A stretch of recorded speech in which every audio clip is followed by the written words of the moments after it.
By the time the 1950s arrived, America had already broken four major promises to black families. Land had been promised and taken, savings had been encouraged and lost, homeownership had been blocked, veteran benefits had been filtered away. Yet one more promise was still coming, and it would permanently reshape black communities across the country.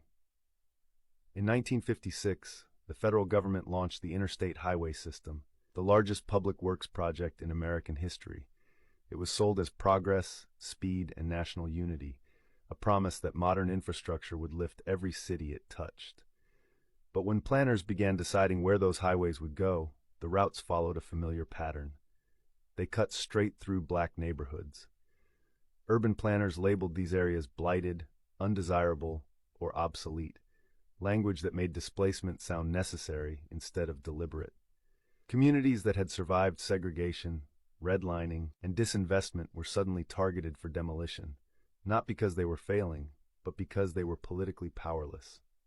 In city after city, highways were routed through the heart of black economic centers. In Miami, Overtown was split in half. In New Orleans, Claiborne Avenue, once a thriving black business corridor, was buried under concrete. In Detroit, Black Bottom and Paradise Valley were erased. Thousands of homes, churches, schools, and businesses were condemned and destroyed in the name of urban renewal. Families were promised relocation assistance and fair compensation. What they received were low payouts, limited options, and forced moves into already overcrowded housing. Homeowners lost property they could never replace. Renters were scattered with no safety net. Generational wealth that had survived decades of exclusion was wiped out in months.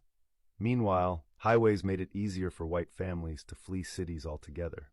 Suburbs expanded, property values rose, commutes shortened.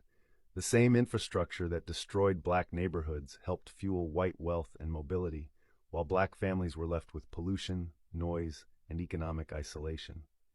This was not accidental planning. Internal documents and historical records show officials openly discussing how highways could clear slums and reshape cities without resistance. Black neighborhoods were chosen precisely because they lacked political power to fight back. By the time the damage was acknowledged, it was irreversible. Communities were fragmented. Businesses disappeared. Cultural centers vanished. And once again, a promise sold as universal progress delivered unequal harm. This was promise number 5. Not opportunity, not renewal, but removal. This series was called Promised Then Taken for a reason. These were not accidents, misunderstandings, or failures of effort. They were promises written into policy, enforced selectively, and withdrawn just as black families began to build something lasting. Land, savings, homes, education, neighborhoods. Each time the promise existed, each time the outcome changed. And understanding this history isn't about blame, it's about clarity. Because you can't explain wealth gaps, housing inequality, or generational disadvantage without understanding what was promised and what was taken away. This wasn't ancient history. It shaped the cities we live in right now. And if these stories were new to you, that silence was part of the design. This was the full story. Follow to keep uncovering the history that explains the present.